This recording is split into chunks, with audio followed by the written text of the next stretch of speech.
Chaka cha 2021 chakhala chaka chokhumudwitsa kwambiri pa ntchito zosiyanasiyana kuphatikizapo za ulimi m'dziko muno. Titha kukamba za mliri wa COVID, mvula ya njomba ngati zina mwa zinthu zimene zasokoneza ulimi m'dziko muno. Koma kudzera mu luso la makono komanso kuchilimika pochita zinthu, anthu ena m'dziko momwe muno akupindula ndithu ndi ulimi. Tateni tione ena mwa anthu amene apindula ndi ulimi mchakachi posatengera mavuto osiyanasiyana amene akukumana nawo kuti mwina nkuphunzirapo.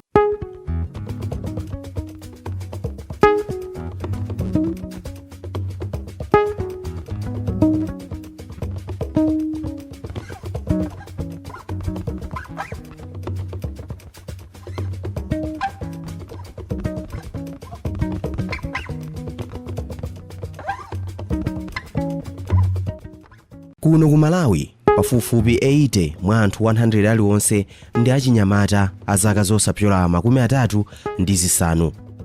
Dziko la Malawi ndi la chinyamata. Koma achinyamata opitirira 20 pa achinyamata 100 aliwonse mpaka pano akusowa chochita kuphatikizapo ntchito zowathandiza kupeza ndalama.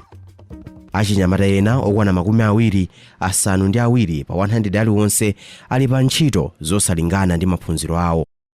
Izitu zikusonyezeratu kuti mavuto azachuma akukulabe m'dziko muno.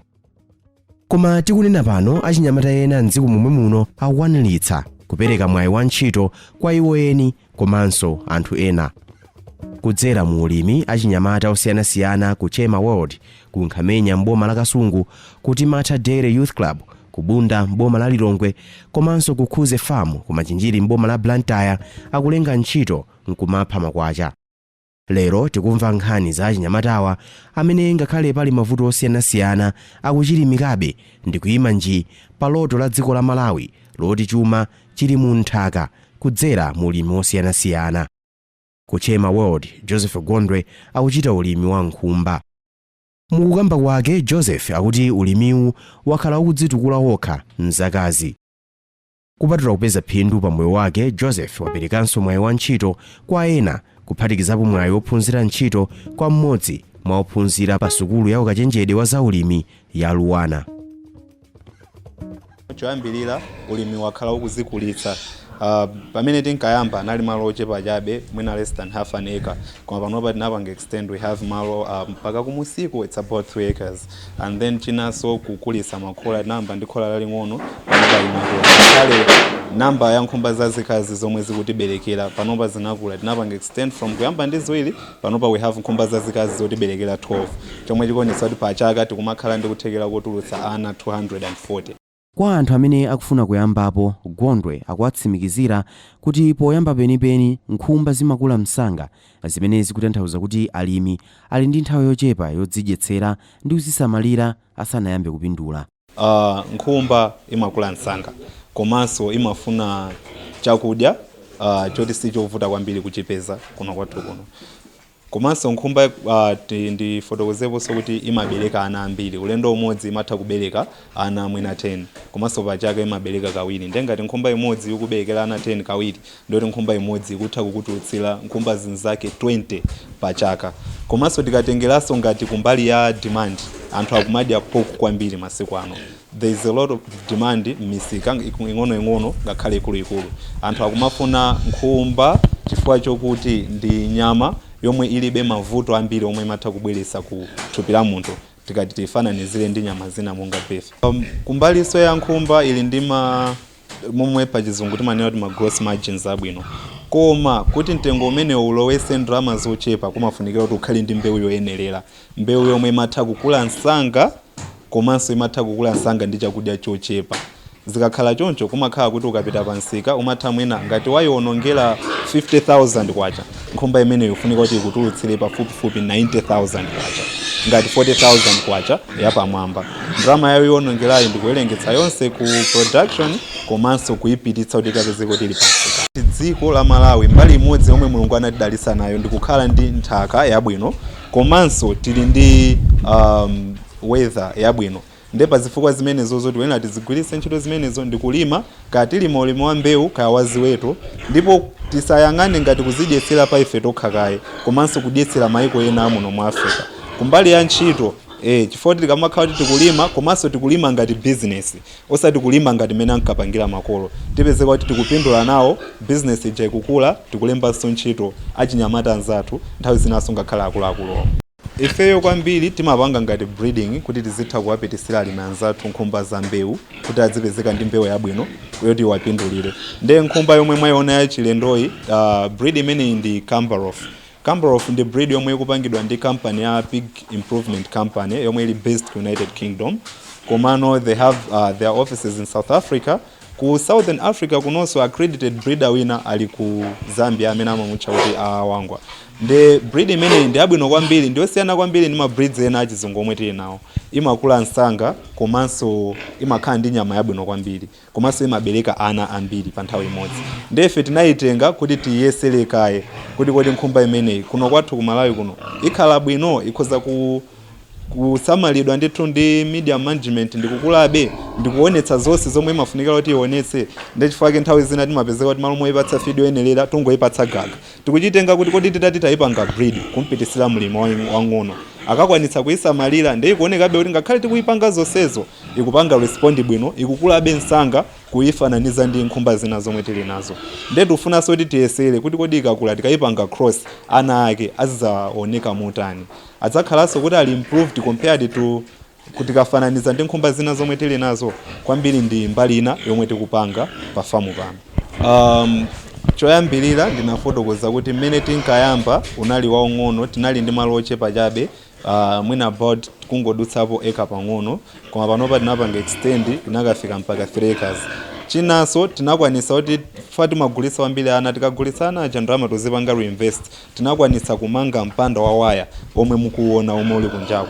kuti tikwaniritsenso kuzitetezera nkhumba zimene ziku matenda chachiwiri tinali poyambirira tinali ndi khola laling'ono lokha lomwe lili panjalo komano panopa tinamanganso khola lino lalikulu lomwe zikuonesa kuti pa modzi wonse tili ndi marooms ngati 17 chinanso tiliso ndi galimoto yaying'ono yomwe timagwiritsa ntchito kuti tizikapanga deliver kwa alimi omwe akufuna mbewu yabwino koma ali kutali ndiye timatha kumanyamulira ndi kumasira komwe tingakapeza awa ndi ena mwa achinyamata amene ndi mamembala a gulu loyera ng'ombe za mkaka la Timata Dairy kubunda mboma la Lilongwe iwo watu ndi ophunzira pa sukulu ya Lilongwe University of Agriculture and Natural Resources Luwana koma sakudikira kuti amalize kaye maphunziro awo asanayambe kuchita zinthu zopindulitsa pa moyo wawo phindu limene akulipeza kuno ndi losasimbika Aposha Phiri ndi mmodzi wa akuluakulu a gululi ndipo akulimbikitsa achinyamata kutengapo mbali ndi kuyamba kuchita ulimi osiyanasiyana ambiri mwa members omwe ali members a Timata ambiri ndi alimi unaona ndete naona kuti pali alimi achinyamata mwina 60% ya anthuwa ndi alimi unaona ndete naona kuti alimi ndi ambiri ndi alimi ndete nanena kuti nangano tingapange business yanji yomwe ngakhale so muchani within group ya alimi so wina aliyesa anapita ukapanga research ine ndapezako chakuti wina anabwera tenti limene ichi wina tenti weteni ng'ombe ndiye chomwe chinatipangisa ifeyo kuti tisankhe ng'ombe za mkaka ndi anzathu ena omwe anabwesa information yokuti milk production yathu Malawi munomo ndiyotsika so we had to look at koda magula mkaka ndi ndani umeona ndiye mulilonge munomo tidazapeza kuti alilonge dairy amagula mkaka ndiye tinati ndiye kuti ife tikapanga produce alilonge dairy amatani akagula akuti yes akagula alilonge dairy they even go kulowa shide ukatenga chani ukatenga mkaka kumabweretsa mulilonge munomo I was like this is an opportunity ife titakumapanga ng'ombe kumapanga producing mkaka kwa market ndio kuti lipafupi unaona ndiyo mwe tinatipangisa kuti tiyambe ng'ombe za mkaka komanso tinazaona kuti kodi Malawi munomo amapanga produce mkaka omwe amapanga ulimi wa ng'ombe za mkaka ndanthu angati ndiye tinazaona ndiye kuti in our research tinazapanga find out kuti anthu ambiri omwe amapanga ulimiwa ndi anthu oti ndomwe wachabe anthu amizi woti amapanga ulimi ngati chikhalidwe mwaona ndi anazolowera ine ndili ng'ombe ine nimapanga producing mkaka ng'ombe kabereka kakapeza 10 liters ndi ife we had to look at kodi ife pa group pathupa tili ndi anthu oti ena anali kulwana anapanga za animals ena maziwa zakajesedwe ena maziwa za matenda a ng'ombe so we had this is an opportunity ndiye kuti ifeyo malo mokuti tingokhala ngati tingopanga ulimi ngati chikhalidwe tipange ulimi ngati business chifukwa yoti pakati pathupa pali ma expert ambirimbiri woti titakugwirisira ntchito ndi kupindula nawo ulimi uwu ndi chifukwa chake tinasankha ulimi wa ng'ombe. Tinayamba ndi ng'ombe 4 nditayamba ndi ng'ombe 4 ng'ombe zija timazisamalira tikapeza ndalama okay ng'ombe yathu imodzi imapanga produce about 20 liters maona per day about 20 liters per day maona ndekuti tikagulisa mkaka wathu uja tikapeza ndalama we reinvest tikagulaso ng'ombe zina ndi ng'ombe zina zimaberekana ng'ombe zina timakagulirapo maona tikakhala ng'ombe ndalama so inaso ndiyo kuti chifukwa yoti we are targeting daily production zikapezeka kuti zabereka zazimuna nthawi zambiri timakhala utani tikugulisa chifukwa kuti ifeyo target yathu ndi daily ndiye kuti panopa takwanisa kuchulukisa ng'ombe zathu panopa we have ng'ombe around 12 nditi ana tiwiri unaona komanso panopaso talipaso anyamata tili ntchito athu awiri pamenepa ndoti wewe ndikutaka maziwa zoti we are going kuntchito ena ake mwezi ukatha katani akatilipira komanso ifeyo we see ourselves as sitinayambe kugawana komano we see ourselves as growing chifukwa yoti kandalama komwe timapeza beka ndalama kuti we are able to invest ndikuona bephindu tikamakumbukira komwe tachokera tumati kodi tinayamba ndi ng'ombe 4 right panopa we have about ng'ombe 12 imene imakhala kuti ndi testimony kwa ifeyo so we are still investing tikafika pomwe tikufunapo tisamba kugawana mashares pomwe tinkayamba we had my options awiri unaona ma members ena ankanena kuti kodi sizingatheke kuti ngati mene imapangira Rwandan association imapanga run yokuti iweyo kapanga produce paweka iweyo kapanga produce kwaweka nosenu kamkatenga nkaka ndi nkaka ukagulisa unaona ndi wina akanena kuti kodi sitingamapange makomo mwathu and then the majority was saying kuti tiyeni tipange chinthu chi pamodzi unaona ndi ifeyo chomwe tinkafuna ndicho kuti we should have a big farm like the Israel standards tindi anzathu ena anapita ku Israel amaziwa kuti anzathu amapanga produce ng'ombe yoti imapanga produce nkaka 60 liters per day maona ndiye kuti amakhala kuti if they say we have a farm imakhala farm muli 3000 ng'ombe maona those are the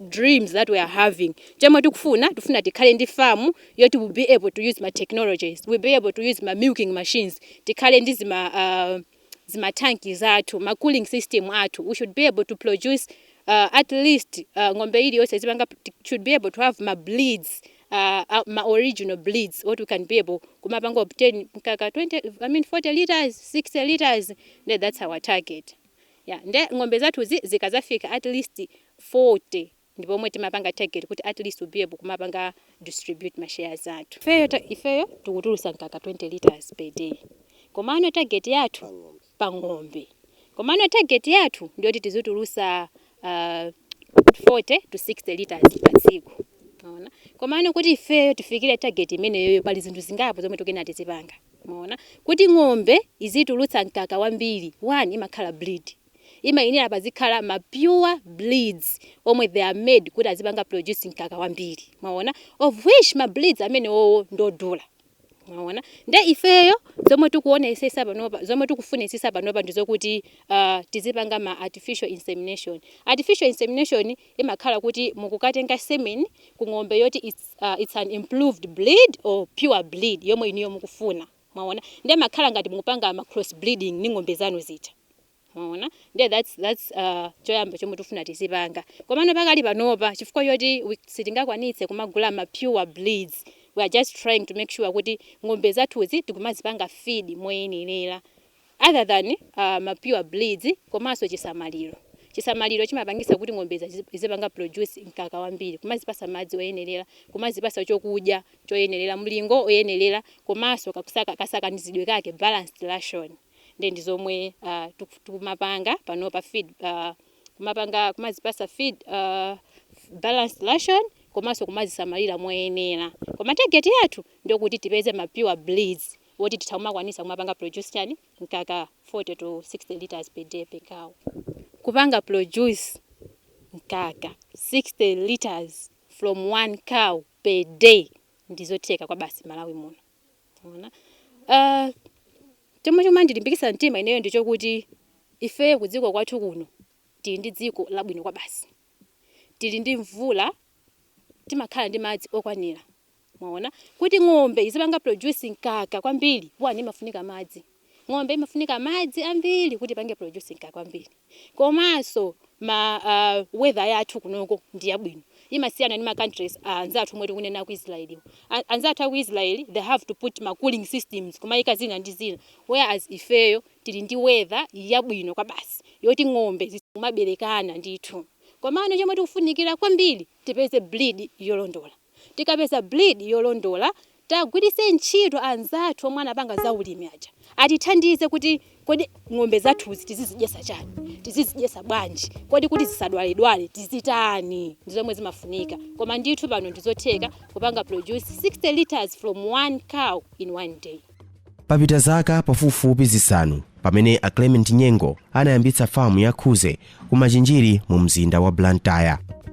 Pakadali pano Anyengo akusimba lokoma kudzera mu ulimi wa ziweto zosiyanasiyana monga ng'ombe za mkaka, nkhuku, mbuzi komanso nkhumba kungotchulapo zochepa chabe. Clement amapeza malita a mkaka pafupifupi 150 tsiku lililonse. Mkakawu amagulitsa pa mtengo wa 400 kwacha pa lita. Mukachita masamu mupeza kuti Clement amapeza 60,000 kwacha pa tsiku kuchokera ku ng'ombe za mkaka zokha, ndipo mwezi ukatha amapeza ndalama zokwana 1.8 million kwacha. Ilitu ndi phindu limene anthu ochepa chabe angapeze kupyolera mu ntchito yolembedwa. I can give you an example ngati ng'ombe za mkakazi.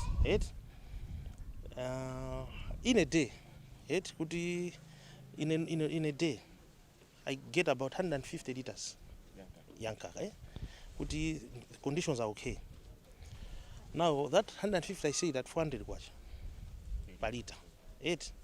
Mudadu bange masamu, that means if I can have 150 liters a day for 30 days, it's enough to pay salaries.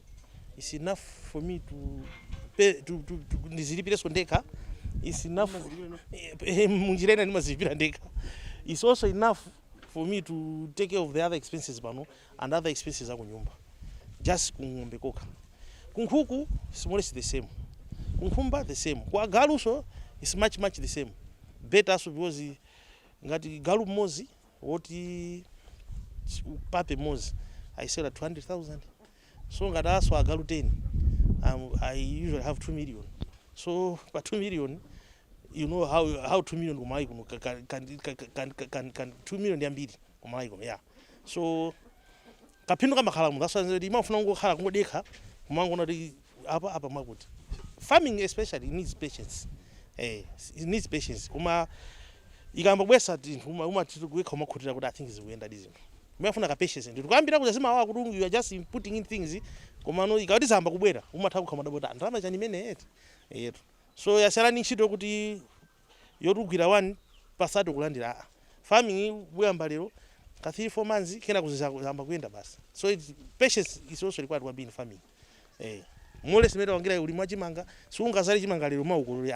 You wait for 90 days 120 days kuti tani ukolole. So that patience is always required. Ndithu ulimaji wetu mafuni kwambiri munthu mwino wako uzikhandikidwi. You should always be involved pa chine chonse chitika kufamu kucha olupa malu pakopo chifukwa ulimisufu na shortcut.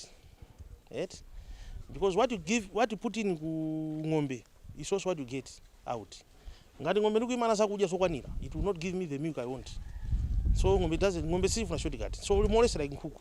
If you don't give nkhuku the required feed, it will not give you the eggs you want.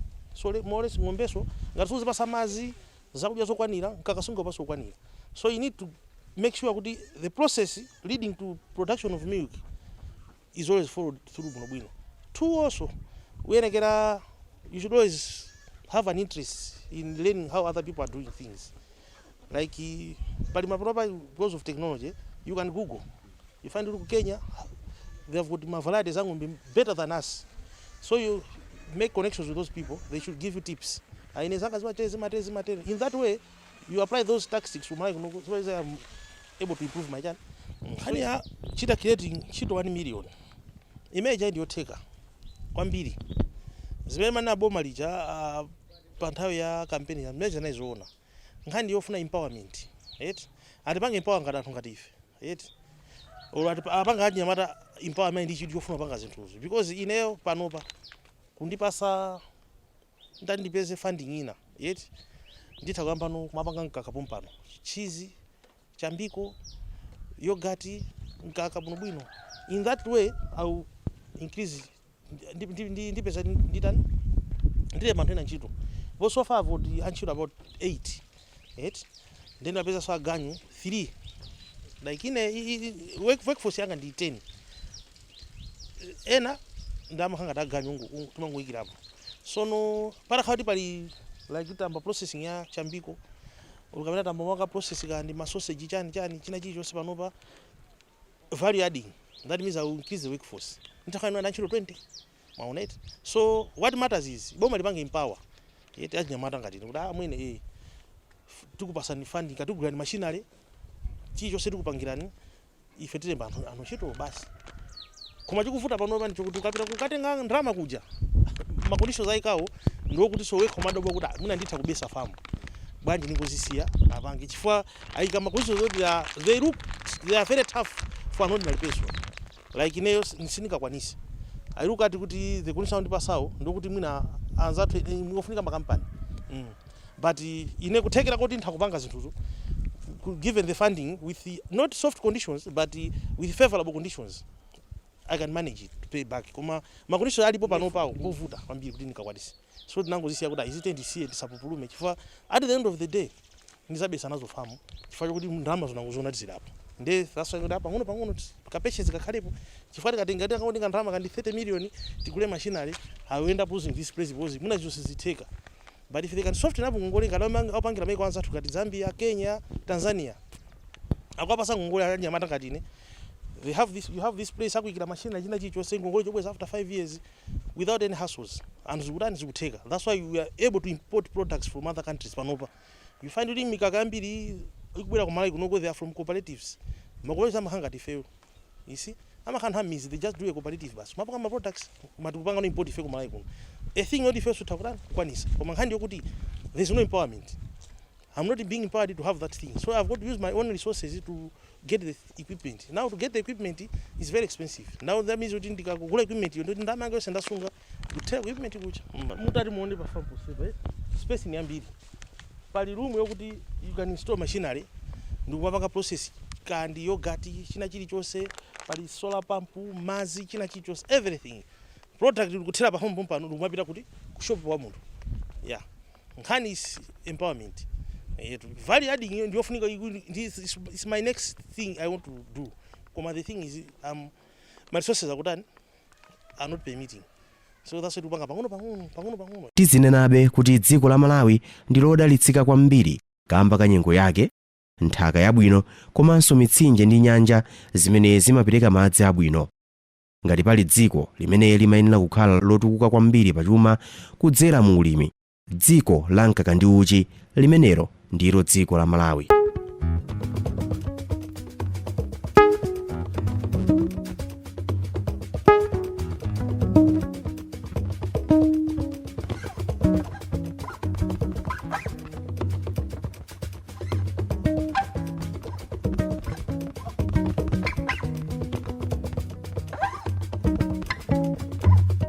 Awatu ndi anthu ena amene ngakhale pali mavuto osiyanasiyana akupitirira kulimbikira ndipo mapeto ake akuchita bwino pa ulimi. Ndine Eric Nsikiti m'malo mwa anzanga onse amene timakonza programu ya dziko la mkaka ndi uchi kuno tikufunirani chaka chabwino chatsopano pamene mukwaniritsa masomphenya oyambapo ulimi mchaka cha 2022.